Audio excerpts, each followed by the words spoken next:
الحمد لله بجميع محامده كلها ما علمت منها وما لم أعلم على جميع نعمه كلها ما علمت منها وما لم أعلم عدد خلقه كلهم ما علمت منهم وما لم أعلم أولا السلام عليكم ورحمة الله وبركاته أخوات كدمانتين وعدي السلامي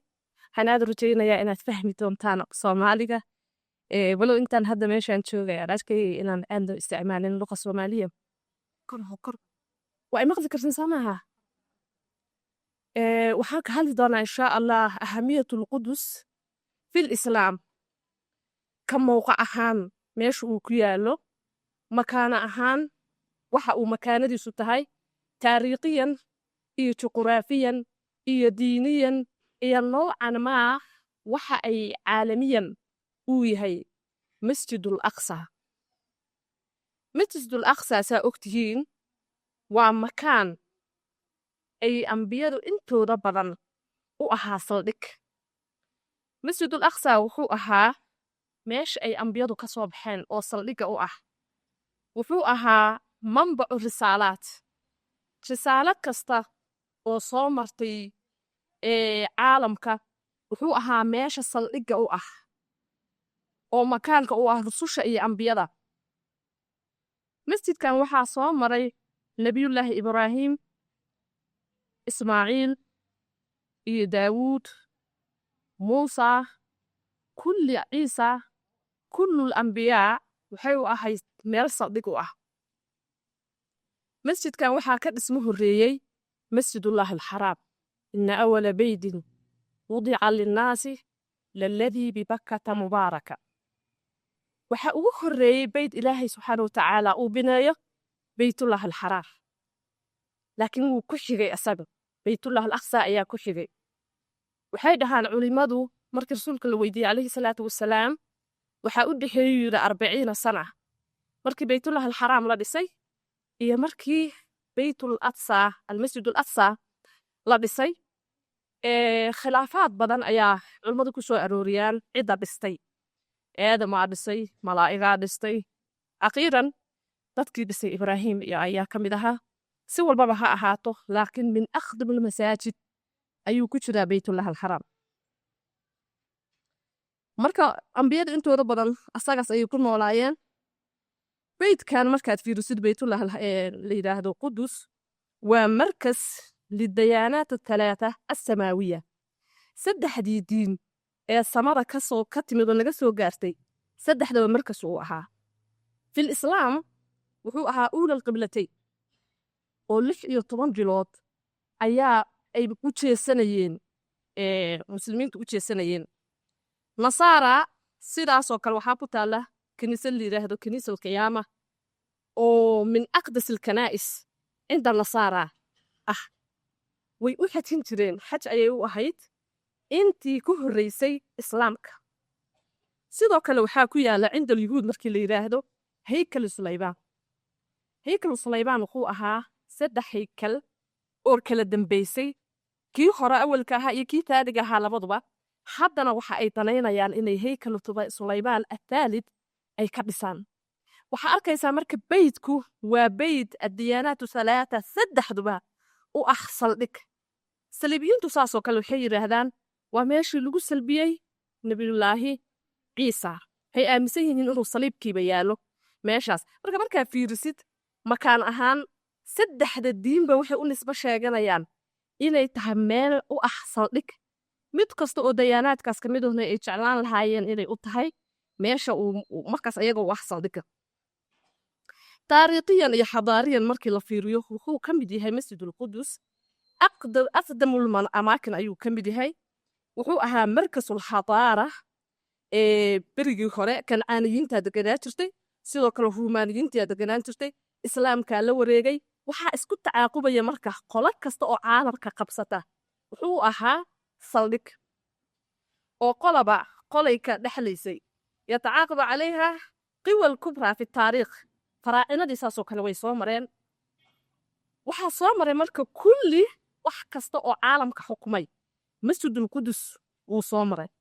markaskiisa markaad fiirisid markasiya siyaasiyanna wuu yahay oo waa meel siyaasadda caalamka laga xukumo masjidkan la yidhaahdo masjidulqudus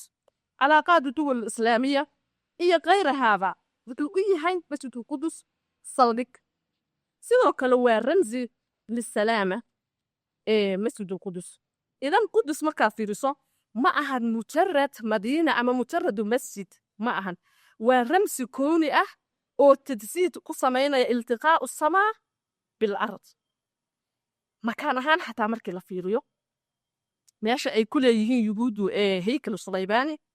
nasaaradna ay ku leedahay kaniisatulqiyaama ka muslim ahaan annagana waxaa noogu taalla qubaddii oo rasuulullahi maxamed sallallahu alayhi wasalam laga dheelmiyey ayaa ku taala marka kullun wuxuu ku leeyahay maqcad muqadas ah meeshaas marka waa nuqtatul iltiqaa bilardi ay la kulmayso samada ka dhul ahaan waa meel marka masrax u ah siraaca akhlaaqiga siraaca siyaasiga ileen waa qalbul caalam masjidkan masjidulqudus liraa ruuxiyan wa taariikhiyan waana miftaaxu salaam masjidku fi sharqul awsada u yahay wa fil caalam kulluhuna u yahay miftaaxu salaam markaan fiirino marka ka islaam ahaan annaga muxuu noo yahay muxuu macnaahu masjidul aqsa u noogu fadhiyaa kow waa dowla alqiblatayn waa qiblada loo tukado tii koowaad saa hore usoo sheegay 16 bilood ayaa ayada loo tukanayay ilaahay aayaad qur'aana soo degeen qad naraa taqallu wajhaka fi samaa falanuwalliyannaka qiblatan tardaaha fawalli wajhaka shatr almasjid alxaraam markaas ayaa xaramka loo jeeday laakiin markii hore wuxuu ahaa uula qiblatayn wa thaalithu alxaramayn labada xaram oo shariifeynka ahna waa masjidka saddexaad ee darajo ahaan ku soo xida oo rasuulku calayhi salaatu wasalaam waa kii yidhi looma rarto ilaa 3 masjid moogiye masjidii haadaa wa masjidulxaraam iyo wa masjidulaqsa labada masjid oo kale qofku markuu ku tukado way kasii falli badan yihiin masaajidkan aqsa laakiin asagu masjid ahaan wuxuu caalamka kala dheeryahay 500 oo salaadood ayuu dheeryahay asagu marka wuu ka hooseeyaa laakiin labada masjid oo kale ka sarreysa darajo ahaan masjidulqudus waxyaabaha uu annaga kale islaam ahaan uu naga taabanaya waxaa ka mid ah waa masra nebi waa meesha nebigeena laga dheelmiyey calayhi salaatu wasalaam oo ilaahay subxaana watacaala ku lahaa subxaana aladii asraa bicabdihi leylan min almasjid alxaraam ila almasjid aladii aqsaa ila almasjid alaqsa aladii baaraknaa xawlahu masjidka marka masjidulaqsa markii nebiga loo dheelmiyey calayhi salaatu wasalaam rasuulku wuxuu ku tujiyey kullu lambiyaa risaaladaas marka laba noocba way ahayd risaalatu tashriifna way ahayd risaalatu takliifna way ahayd maxaa yeelay ambiyada inteeda kale sharaa'icay lahaayeen laakiin ina diina cinda allahi alislaam diinku ilaahay agtiisa waa islaamka wax alla wixii ambiyo la soo maray salaadaa nebigu uu hogaaminaya waxay muujinaysay kullul ambiyaa inay risaalada rasuulka ku simeen calayhi salaatu wasalaam yaa masjidka marka asal u ah mar kasta ciddii islaamnimada hogaaminaysaa masaajidkan asal u ah sheegashadiisa markii la yidhaahdo yaa iskale ka masjid ahaan waxaa iskale ciddii muslim ah lianna rasuulka calayhi salaatu wasalaam kullul ambiyaa halkaasay risaalada ugu dhiibeen nebiga risaalatu takliif watashriif idan masjidku waa meeshii lagu la wareejiyey kullu risaalaad nebiga lagu la wareejiyey calayhi salaatu wasalaam waana meeshii micraaj uu ka bilowday oo rasuulku uu ka koray samada arrintaas marka waxay ku tusinaysaa masjidkan la yidhaahda masjidulqudus inuu sila ka yahay maa bayna alardi waasamaa qayb see sila uga yahay waxay dhahaan culummadu masjidullahi alxaraam waa meesha risaaladu ay ka soo degto halkaana waxay dhahaan waa baytul istiqbaal kana waxaa la yidhaahdaa baytul irsaal ka daaqa ahaan halkaa waxaa ku taala bawaaba samaa'iya ayaa baytullahi alqudus ku taala rasuulku calayhi salaatu wasalaam lagama korsiinin baytullahi alxaraam yeeshuu joogay samada dhuruj loogama samaynin laakiin waa la soo dheelmiyey waxaa la keenay baytullahi alqudus baytullahi alqudusa waxaa laga sameeyey marka micraajkii لأن بيت الله القدس waxaa ku taala بوابة سمائية oo u furan للأرض marka waa اتصال بين الأرض والسماء asbaabo badan oo inay taasi jirto kalifaysana waxaa ka arkaysaa dhaqamaadka iyo bulshadu qaabka ee masaajidku fi makaan ahaan meesha uu ka joogo maadaama marka ay yahay nuqtatul ittisaal bayna al-ardi was-samaa sidoo kale haddana waa markasul baraka oo markasul baraka inuu yahay waxaa ka arkaysaa beydkan la yidhaahdo baytullaahi qudus aayaad fara badan yaa ilaahay ku tilmaamay in uu baraka leeyahay tusaale ahaan aayadda soo qaadanayna alladii baaraknaa xawlahu gaararkiisa ayaan barakaynaa la yidhi آيات كان إلهي وخليه وأوحيناه ولوطا إلى الأرض التي باركنا فيها للعالمين وأرض بركة مخ بركة معناه المفرية بركة لو واحد هان علماء وثبوت وسقناشو وسيادو وأنما في الخير خير كل بكرة وسقناشو حق لغو سقنادو بركة ما كله يكون بسنة إساء مكان زمان إيمان وماشي كلية ee laga helo dad ku sugan diinta islaamka waxa arkaysin hadda daa'ifada rasuulkan uu sheegay alayhi salaatu wasalaam la tasalu ummati il da'ifatun min ummati ma ka suulaysa inay xaqa ku sugan yihiin aysanna kala jeclayn man khadalahu idii gubogutisa iyo idii iska taysa waxa hadda reer qasa waa aragteen reer qasa marka waxyaabaha ay haystaan waxaa kamid ah atabaat oo ah sababkeedu albaraka fil qudus qof qabaadkaas maanta reer Falastiin ay haystaan heli karaa mid maxaa yeelay qabaadku wuxuu ka dhalanayaa barakada beedku ka dhalanayaa inay sugnaadaan in wax kasta oo la isugu yimaado iimaankooda isan ka tanaasumay maxay tahay sababteedu waa sababul baraka limasjidul qudus barakadu marka anwaac u fara badan ayay leedahay laakiin hadda siima tadafuli karno maadaama waqtigu iska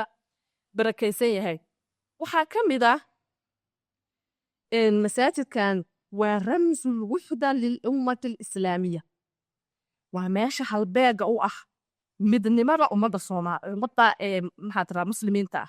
اجتماع الأمة على فضل قدس قف كستا أو إسلامة إلهي قلبي سبحيا لي جعلك قدس تاس وحاموتي خليفكي وينا عمر بن الخطاب waatuu qabsaday qudus markuu galay asagu sanadku markuu ahaa 637 miilaadiya si nabad ku galay wuxuu nabadgeliyay ahalkeedii ruuxdoodina uu nabadgeliyay kanaa'istoodina uu gaban nabadgeliyay taasoo ku tusaaleynaysa islaamku inuu mamuud u yahay diya tusaale assalaam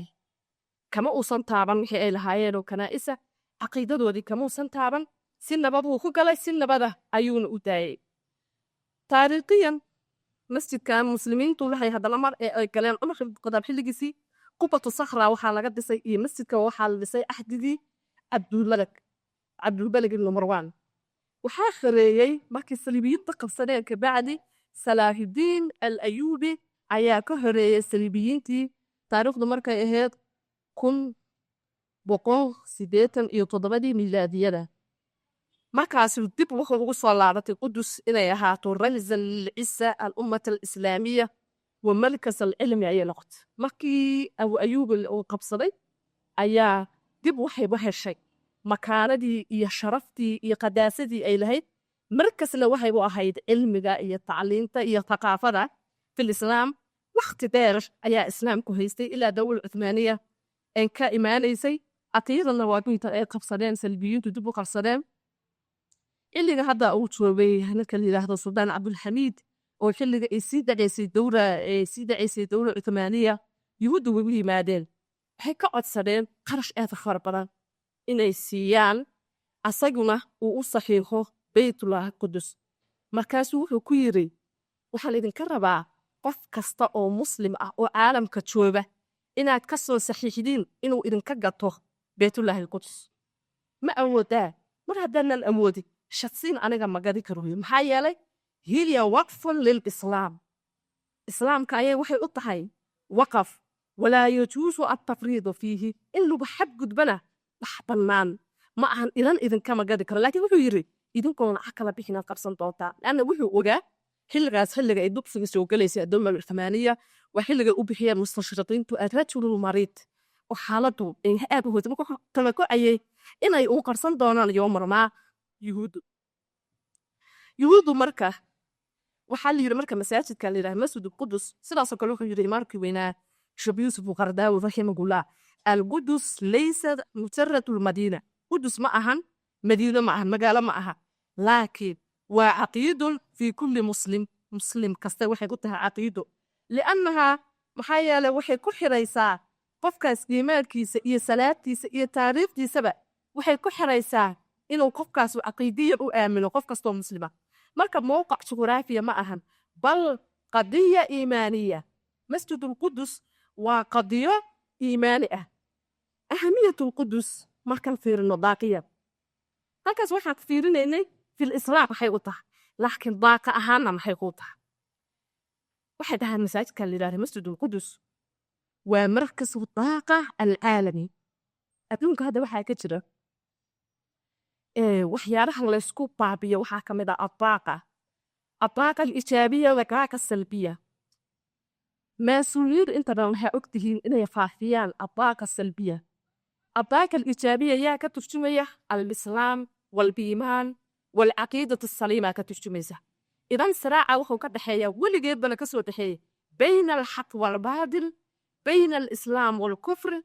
بين الظلمة والنور يا صراع ka dhaxeeya الطاقة السلبية والطاقة النورانية sidaas oo kale waxa uga dhaxeeya siraac masaajidkan marka muxuu yahay markas daaqa العالم caalamka dhan daaqadiisa ijaabiyada ah meesha saldhiga waa masjidkan hadii mid albaaxitiin waxay arkaan wariyeen masjidka la yiraahdo Masjid al-Qudus inuu yahay niqaad الطاقة المهمة على كوكب الأرض inuu yahay taasoo ka yeelaysa markas jadb الطاقة الإيجابية inuu yahay sidoo kale مساجدك waxay dhahaan ulmadi wuxuu leeyahay shabaka ayaa ku taala الطاقة القدودية oo wuxuu sabab u yahay qudus shabaka daaqa ah oo amaakinta muqaddaska ah oo dhan ay leeyihiin ayuu asagu wuxuu u yahay meeshii saldhigga ahayd waxay dhahaan layleedas القدود الرعية waa dhahaa marka baabka waa arki kartaa waa shay aad ahmiyad badan u leh in markaska الطاقة الإيجابية leh qofku sababku hadda loo weerarayo maxay tahay maxaa loogu laynayaa haweenka abuurta bu'afara aslan waxaan leeyahay haweenka iyo abuurtu waa ummadda ugu badan ee daaqil ijaabiya laga hayo waad aragtay hadda markaad aruur la joogto qofku ruuxiyan wuxuu dareemayaa sakiina wuxuu haystaa daaqil ijaabi energy fiican ayuu haystaa qofku haweenkuna waa sidoo kale qudus yaa lagu laayaa hadda أكثرك أوبرم وهواك أخوت صبت الله لينا يحوي ما داب أو يهي مركز الطاقة الإيجابية ما داب أو يهي خاطر لجاس تلكاس إباتنا صوصمين يا وحا كتنا لنا يا الطاقة السلبية الطاقة السلبية مرة ربع إن أي طبيعة تيجي هي طاقة سلبية شرح لك الطاقة الإيجابية هو أول صح أولا ربع هي أول دان للربين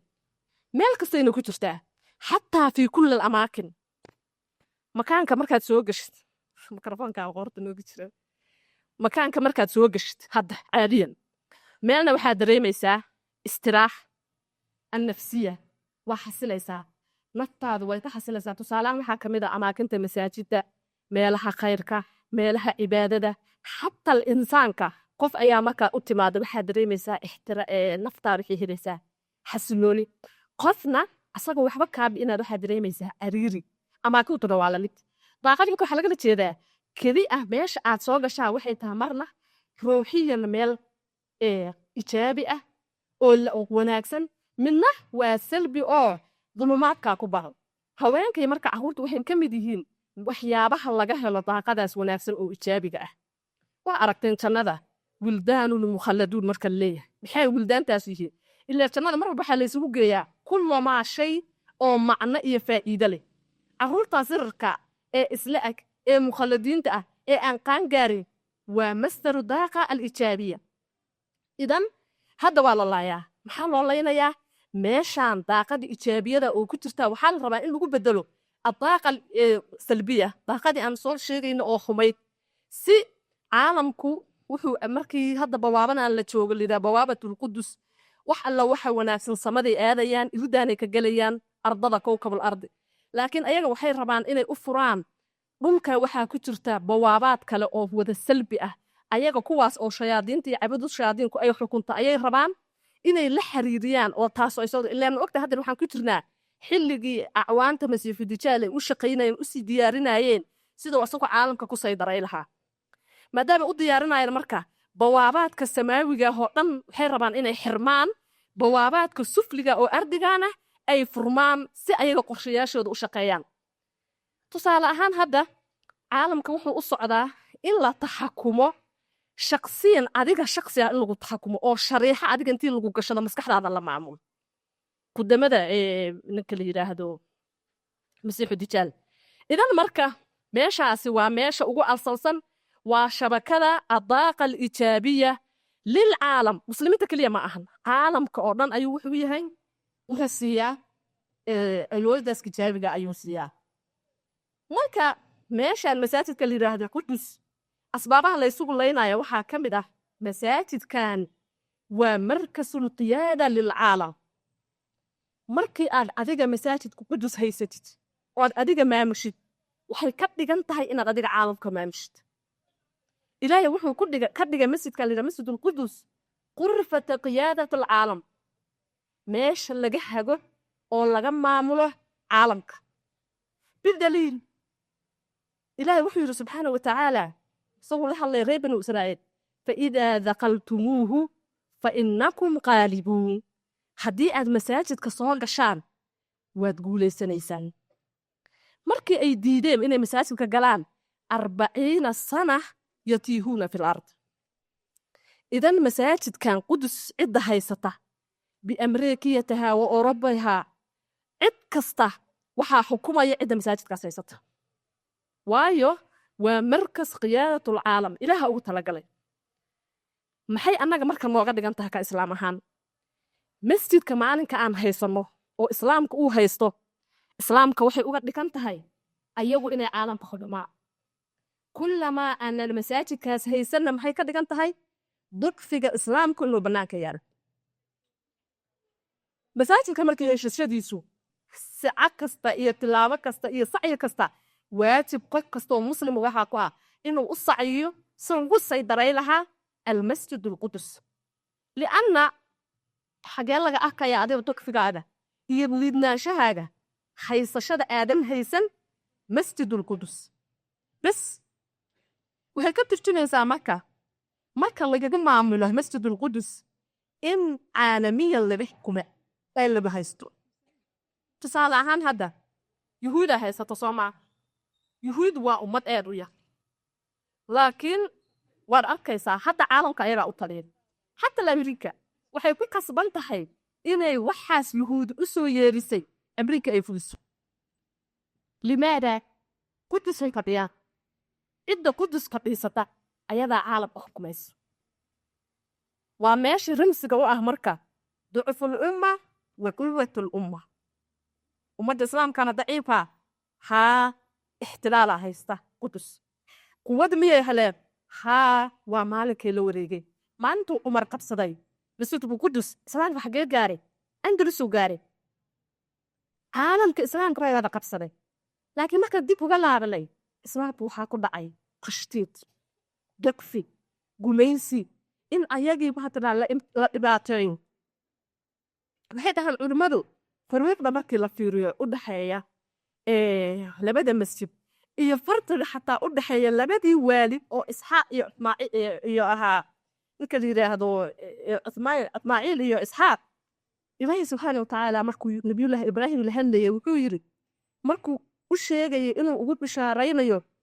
wiilkii ahaa Ismaaciil wuxuu yiri abul arab inna nubashiruka biqulamin halim حقوق شاغيرنا وين دلقات بدا وأغل العرب سماك عرب هذا الحاكم ده الحن لكن إسحاق برك لو يوب بشارين محادير إنا مبشرك بغلام عليم إذا العلم لليهود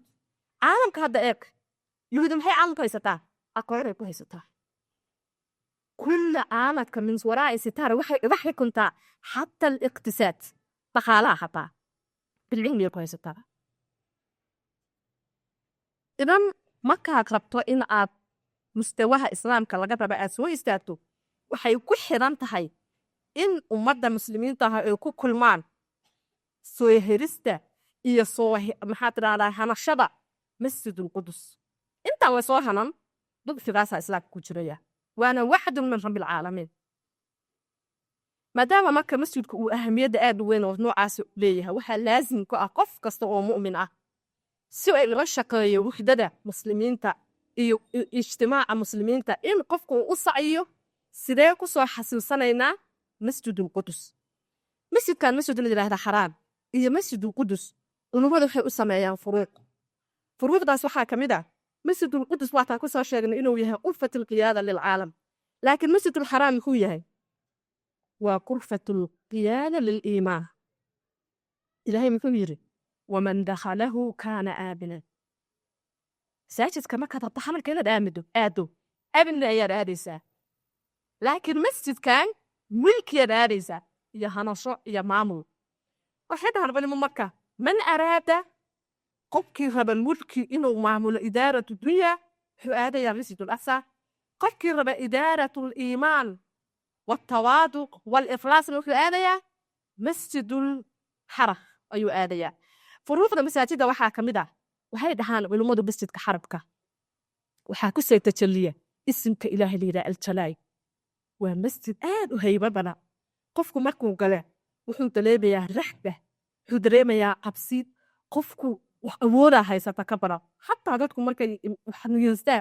xajka u socda oo shay uun ay qofku ku talagalo wuu iloobaa jalaalka ajrigiisa ayuu ku iloobayaa laakiin masjidkan waa masjidul kamaa isaga waxaa laga talagalay in maamulka adduunka lagu taaliyayo ka nabiga imaam calayhi salaatu wasalaam muxuu qof helayaa al-itmi'naan mar alla markaad masjidu nabigu soo gasho waa xasilaysaa nafsiya maxaa yeelay wasalli calayhim ina salaatuka maxaa la yidhi sakanu lahu marka masjidkan aad soo gashid sakanaad helaysaa ama alxaraam masjidul xaraam raxba ayaad dareemaysaa waxyaaba ay ku kala duwan waxay tamid ah culimadu waxay dhahaa annaasu masjidul xaraam markii la joogo yujammiluuna wujuuhahum bibukaa'i khushuucihim waxay dadku wejiyadooda ku qurxiyaan markay masjidullahi alxaraam joogaan ooyintooday ku qurxiyaan lianna ooyinta iyo khushuucu incikaas waxay u noqotaa wejiga qurux bukaa'aas qofku uu ooyiyo oo khushuuca u ooyayo ila wuxuu joogaa makaanu rahba wejigiisu taasoo ku qurxoonaadaa qudus ilaahay qofka wejigiisu muxuu ku qurxoonaadaa annaas yujammiluuna wujuuhum baytullaahi alqudus markii la joogo bidimaa'i shahaadatihim dhiigooda shahaadadooda dhiiggiisa ayay wejigooda ku qurxiyaan marka waa laba nadaam oo aan shaqa isku lahayn limaada lagu le'ana shaqadiisaaba ahwa waa markasu saraa waa markaska asalka ku ah in maxaa tidahdaa lagu looltamo oo la isku maxaa tidahdaa lagu kala raayo oo lagu kala baxo oo cidii markaas haysataa ay qaato saybaratul caalam masjidkan la yidhaahdo masjidul qudus iyo calaaqada ka dhexaysaa maxay tahay aqrabsabaadka masjidka kulli calaamaatu aakhiru sabaan waxay ku wareegaysaa masjidul qudus kow waxaa ka bilaabanaya fitanta tusaale ahaan hadda annaga waxaan joognaa xilligii fitantaan joognaa ixtilaalka xilligiisayaan joognaa xaqii iyo baadilkii markay baadilka uu daciifo waa xilliga ixtilaalka uu haysto masjidul qudus maxaa badanaya marka adducaad calaa abwaabi jahannama waxaa badanaya al-idiraabaat asiyaasiya waxaa badanaya intishaaru jahl waxaa badanaya qiyaadul cadhi cadligii oo taga fitantaa badanaysa waa xaaliyan hadda waxaan ku sugannahay waana amaakinta ugu badan ee saamaynta ku yeelata dhibaatadaas laanna hadda markii wax la dhibaateeya meelaha ugu asalsan oo lagu dhibaateeyaa waa masjidul qudus iyo agagaarkiisa ardushaam fitanta markay timaadana xagee ka timaadaa ardushaam rasuulkeena marka calayhi salaatu wasalaam wuxuu aad uga digay fitanta wa akthara min dikrihaa rasuulku digitaankeedana aad u badiyey sababtu maxay ahayd maadaama ummaddeena ummatu aakhiru zabaan aan nahay fitan aad u fara badanna ay nagu soo socdaan rasuulku si daliiq ah ayuu uga hadlay axaadiis aad u fara badan oo aanan meeshaa ku soo xasirin karinna ويروح الرسول في ترت عليه الصلاة والسلام بل وطو اسكو داينمو إن أو وقت أكلا يالو إيه كلا حددو إيه كلا مقعيايا si qofka islaamka uu egaalo hadda marxaladda kafkaasi uu ku jiro tusaale ahaan rasuulku 3 tidnood oo waaweyn ayuu ka digay fidna la yiraahdo fidnatu akhlaas waa mid hadda aan ku jirno fidna la yiraahdo fidnatu saraa oo ayada ka dambaysa iyo fidna la yiraahdo fidnatu tuhaymaa oo ayada ka sii dambaysa saddexdaa kidno mid kasta ee ka mid ah kasoo tilmaamay ka dhaxsh tusaale ahaan fidnatu akhlaas wuxuu ku sheegay ari harag dadku waa iska cararayaan waa bad la cararaya iyo bad la laybay hadda waxaan haynaa ibaada umarna iska leenaay bitayr sana ba umada la iska dhacayo hooyadii la badaysanay diigoodii ka badaysanay la badaysanaya mankoodii la badaysanay kinaas xaabaha fidnatu akhlaas xaaliyan la waxaan joognaa xilliga ayada isii gabagaboowis laakiin maca alasaf waxaa ka dambaysa fidna kale la yiraahdo fidnatu sabaa maxaa saraa loo ndax marka hore muslimintu ku farxaya waxaana kaamin dayna nin nabigu wuxuu yiri calayhi salaatu wasalaam aniga ahlkayga kamid ah laakiin aniga mid ahayd waa nin macnaha ahlul bayt ah laakiin aan sunnadii wadadii nabiga aan ku socday fidnadaas rasuulku tafaasiil aad u dheer ayuu ka bixiyay midan hadda gabagabada ah ayuu soo xigtaa fidna kala fadambaysa maxaa la yiraahdaa fidnatu tuhaymaa fidnadii mugdiga ahayd إلهي waxaan ka codsanaynaa inaan man gaari walow aan aad u rabaqayo haddaanan anagu gaarin awlaadeena la gaarto fidnadaas nabigu wuxuu yidhi calayhi salaatu wasalaam axad ma jiro ilaaba tirba baxda ba yidhaahdaa qofka nabiga ilaahi ma jiro fidnadaas nabigu wuxuu ka tiri maalin qofka tuhaymaa macnaheedu waxaa weeye guddi fidnada tuhaymaa la yidhaahdo oo gurdib ah bay qof walba gurigiisa ugu gelaysaa bay qof walba leesha joog ku saamaynaysa kajirku wuxuu yidhi sallallahu alayhi wasallam wuxuu saamarayaa قبل كسر أتاجر الكاسم ده لا نبحث عشان المقدرة فك أنا بمرتين بنتين مو إجمع سيبينار كيفكو مو الصبح يسنا يا أسوأ مسلمة مو ما قال بيسنا يا أسوأ قال ودي تسمع كذا حي لكن أنا ذكرية بفكم توفير ولاي هاي طلوا متر تام مكان عن مركز لكن لا وعلى عربه نبغى لكم كو وشاغل قكي مكان سبيبنف وعريات يبور هيستاهي صورة ما دكالتي براس فينا تتهيما waxay ka soo qatay mid inta wada jameeyo jameecana uu hogaaminayo mahdigu jameecana si press gaalaga ku aydana laga la jameeyo qalbigu masuuq waa iman qaadisaydeen qana la leeyahay faa qaalisa wala kala baxaya aati waa marka mahdigu soo baxay laakiin masaajidka wuxuu kala xadindaaga taltaas kullu fibna oo dacada masaajidka tagli هذا ساكن تحلمي تقولوا سيقيب كما أساسب مركز معها صراحة سيدي أراها نايا تهيما سيدي كله إلا أي مهدي كسب مهدي بكسر ظاهرة يا ما كوي كسر ظاهرة يا ما كلا كوي كسر ظاهرة لا ما كوي بوجام كيسا كقبان طونا بيت الله المقدس صوتك إسلام كعالم كل موينو ضفت بين بيت الله المقدس لكن ولا غفر يا هولا تهريسو kadib jannadaas markay kala taxaas mu yimaadana waxaa ku soo xigi doona masuul misiki tajaag ay haddaba u diyaargareen viisu caalamka anarka islaam ahaan annagaan fahansanayni lee shaqeeyo wax kasta ee geli qalaagu shaqeeyo markuu yimaade asadi karasaana tasaakidaana uu kala yidhaahda eera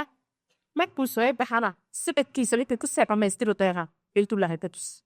labada magaalo sakadi doona saa ogtigan waa maka iyo madiina قدس أسرع مركب كسر وجهن أيام نبي الله عيسى سودك طالع عند منارة بيضاء الشط دمشق ما يكون سويت بقى صلاة الصبح لتوكلنا يوم محدقة دبر كيسو كنت كنا هكذا أيام كسر وجهه طالع بحال مقدر طالع بابي بده وحتى كتر صرب فلسطين كديره بس يبتشال ماشاس أيون وفنش الله بعد نبي الله عيسى عالم كمان كحكم طالع وماشى ويكوتس قدس بك ما أخبارها تعالى عيسى على كمتوير لها كمتوير ويسديد سوق بيقول قيد أنا حتى على محتاجة إنت كهر سما خلاف هذا تشير دولة إسلامية الفلاك الإسلامية الراشدة أقول سلام كسول بليس نقولن كل ما نقول نقطة أنا قدس إذا نقول سنكب حلم كل تلاذ لقابك تسكب بحال حتى نبي الله عيسى بركم سويد دقول وتولين كده ده بس يا بتجاري سانس كما تمارسه waxa imaanaya Ya'juuj Mabaajuuj Ya'juuj Mabaajuuj xagee soo gaga banaya Baytullah ugu bis meesha xisaabku kalayaan waa Baytullah nibs ilaahay isagu ilaahay baryo waa ilaahay uu tuuta u soo giro mudadaas ay leeso markaas ka bacd ayuu ku diswadu hadi bayna wixii ilaahay ugu tabakulaa ah assalaam wal ad khayraat salafan bayna وك وح الله جبت لك هاي سودك بينا يتوم نخبكنا بينا نبيل إنسان لكن أمامنا تحديات حبيب وحالك الله عبانا ورانيات إن أكبر أريك سنالي وحا أنك مستقبليا لقوك جاية الأخ وحياله أنواجهي وإنه يران إن أنت مكبر أريكيدو نكتر إلى البريك سنابه ما تتنتارو ما إيدا إلا قنايا سيدا إبن بكلنا ما إيدا إي كان يهي بدو بعلامات هاي لهي كيفية الوالي بككرة هي سيدا إي قدس عارك ومدك سبينا قويك هيل قدس إدي لحو قرات